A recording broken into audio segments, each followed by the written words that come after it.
Our Lord's last command is our first priority. In the church, in the family, in the city, to the ends of the earth. Join us in October for White unto Harvest.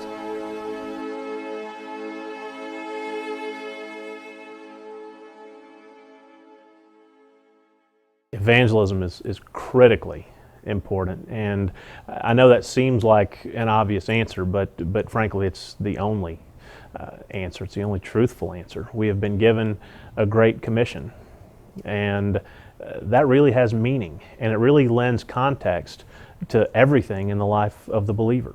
We are not just to go, but we are to go and we are to make disciples.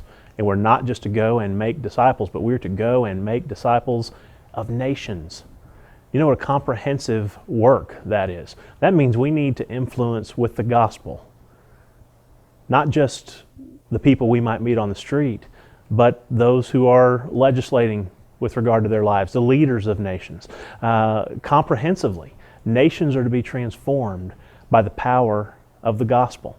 And I think often Christians lose sight of how comprehensive and how full and how beautiful the scope and the reach of the gospel, and that speaks to its importance. It is about not just person to person, but it certainly includes very personal levels of interaction, but it has an impact on entire nations, and believers can have that kind of impact.